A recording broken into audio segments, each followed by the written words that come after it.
The reason the European Union will almost certainly fail is the EU has never had to steer itself through a true crisis. It's pretty much been good times since inception. Now, we know bad times are coming. We've been expecting quite a severe recession for several years now. Not only is a bad recession coming, it's coming with the added problem of COVID-19, which is going to push every economy in Europe into a very, very deep recession. Now, but before we get into the bad times and the problems that will ultimately bring down the EU, let's talk about the good times and why the citizens of Europe are so attached to the European Union. And it's to do with living standards. Living standards have overall been rising across Europe. Now, after the Second World War, this is when the idea of a European project was first incepted. We've had very, very good times. When World War II ended, we had all the productivity that was wasted in trying to kill the enemy. During a war, your manufacturing process, your resources, your engineering know-how is solely being pushed into creating armaments to kill the enemy. So you want to build battleships, tanks, aeroplanes. When the war ends, all that wasted resources, all that wasted manufacturing capacity shifts from just trying to kill the enemy into producing things that citizens want. And if your citizens don't want them, then you can export them overseas, and that benefits the economy. So World War II ending was a huge boost for the citizens of Europe in terms of living standards.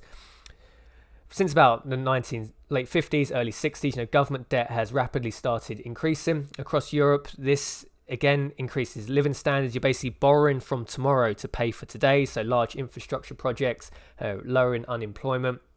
Government spending, again, has raised living standards across Europe. Interest rates, well, actually take a look at an interest rate chart. This is the long-term interest rate of the euro area, so 19 countries that use the euro. As you can see, in the 70s, we had a rising inflation environment. Up until the early 80s, interest rates were rising. They went to a very high level, over 14% in the Euro 19 area. But since the early 80s, interest rates have pretty much been falling. Now, interest rates falling, good for living standards, especially people that hold assets. When you look at like baby boomers, in the UK, 1 in 5 baby boomers is a millionaire. And this is pretty much to do with if you bought assets at the right time, if you bought a house at the right time, if you bought stocks and shares, anything you buy at the right time, when interest rates are becoming lower, it's very, very good for the wealth of people that hold assets at the right time. Now, 1 in 5 baby boomers is a millionaire. That's not something that's going to happen again. That unique phenomenon of interest rates falling from the early 80s up until now, that's going to be once in a generational thing. But people that held assets at the right time, the older baby boomers, they're obviously going to be very pro-EU because they just happen to be alive at this point when assets were going up and wealth was just being accumulated quite rapidly. Living standards, again, quite quickly going up because we've had the invention of computers, then the internet, then smartphones. This is all compounded to really build an economy and helping raise living standards. So since the 1970s, the trend has been good. But what the EU have done, most of these are outside the EU's control. The EU had very, very little control over this boom that's happened in living standards across Europe, but they took credit for it. Right? But the problem is when you take credit for the good times, even if you did or didn't create them, if you take that credit, then expect people to blame you when those living standards start falling. Now, the European Economic Community, I'm not necessarily against the idea of a free trade area across Europe. I'm not necessarily against that. The problem comes with the EU, which is like the legislative body, the idea of the federal state. This has pretty much gone on for a free ride. Like the EEC itself, that probably has contributed somewhat to a rise in living standards across Europe, but the EU itself, the lawmakers, the bureaucrats, they have contributed almost nothing to the living standards of Europe. Now, the problem is with the EU, it has delusions of grandeur. They often wheel out this thing that the EU, has prevented a further war in Europe. I don't think after World War II there was any incentive, no country wanted another war. After World War I, after World War II, pretty much Europe was exhausted of going to war with each other, right? It's not been the EU that's prevented war. They often wheel out that, they stopped Russia. Again, this is a delusion of grandeur. It's really NATO. The EU almost make no mention of the US, the largest military power the world has ever seen, was, is pretty much the main player in NATO. That's really stopped the threat of a Russian invasion throughout the Cold War. But the EU never makes any mention of that, and that's a common theme that the EU have. They will take the credit for the good times, but they don't want to accept any responsibility for the bad times. So the EU has never been tested. There hasn't been a war in Europe since World War II. There's been no huge crisis. I mean, we had the Greek debt problem in 2009, but that wasn't really solved. They just kicked the can down the road, and we're catching up with the can now. We're starting to see problems in Greece, in Italy, in Spain. Interest rates are near zero. Interest rates will eventually have to start rising. They've since 2008, 2009, large amounts of money being printed by the ECB. That's something that the EU, ECB are going to struggle with going forward, because countries like Germany, countries like Netherlands don't want to sink with the sinking ship of the southern European nations. So the EU took the credit for the boom. They're going to have to take credit, or at least responsibility, for the bust. So what sort of things can we expect? We can certainly expect inflation in food prices as this low interest rates start bearing the fruits of what they were sown 10 years ago. We're going to see inflation in food prices, in utilities, probably in rents.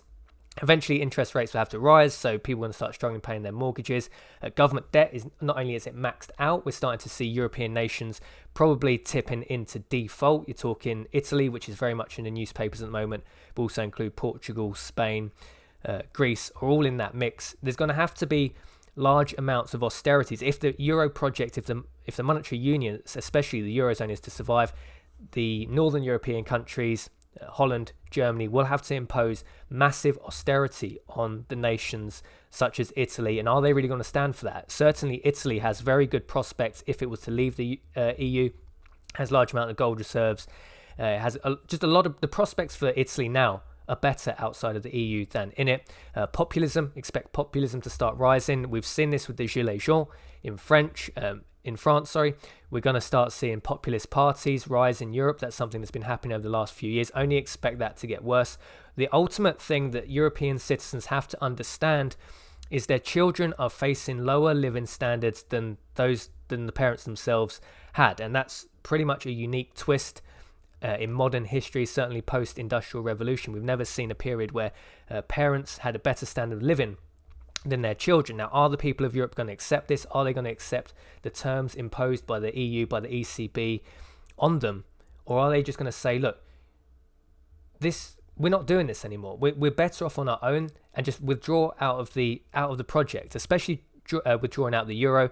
Look at the problems that Italy's had with its economy from being tied to the EU. It's been pretty much 20 years of failure for Italy. I'm surprised Italy's even just continued this project as long as it has. I think the biggest mistake certainly is the euro currency. I think without that, the EU project could have survived. But now all the economies are tied together, and the problem is with the EU, they won't accept any kind of failure. They won't accept any kind of retreat. So they will happily doom all the economies of Europe. They will doom everybody that's tied to the euro currency in the attempt to save it. Now, that's the biggest fear. So I think basically the lesson to take away from this, and a lesson the EU should have learned maybe a long time ago, is if you accept taking credit for the boom times, then you have to accept the responsibility for the bad times. Now, the bad times are certainly mounting up. The economic situation is very bad. Governments are on the edge of default. People are facing lower and lower living standards. People have to look at their children and say, unfortunately, because of decisions being imposed by Europe, you are going to have to face lower living standards than the parent themselves has. So ultimately, this project will fail. How it fails, how it unwinds, that's a different question. Potentially, we could see a European Union of sorts in a very different way. We could potentially sort of see something France, Germany, Holland going for a much smaller union of themselves, but certainly the project in its current form cannot survive. There's no way. The fact they took the credit for the boom time means they must take responsibility for the bad times. Even if some of that blame isn't correctly founded, the citizens themselves will blame the EU, and that's the most important thing. Is when the citizens turn, that's when the project ends. As the populist parties start rising, that's when the political project ends. Let me know your thoughts and opinions on this one. How does the EU unwind? Is there any way this project can be saved? In my opinion, it's finished. The EU does not know how to steer itself through a crisis. We've seen this with coronavirus, the lack of support for Italy, for Spain. They're just not used to it. It's been 50 years of good times. Coronavirus, it would have been easy for the EU to step in. There's many different things the EU could have done, even if it's just to reassure the citizens of these nations. The EU is there and has then has good intentions for those citizens, the fact they did nothing, it's not going to be good. The EU does not know how to steer itself through a crisis. Jason from Liberty Bunkers sign off, and I'll see you in the next video.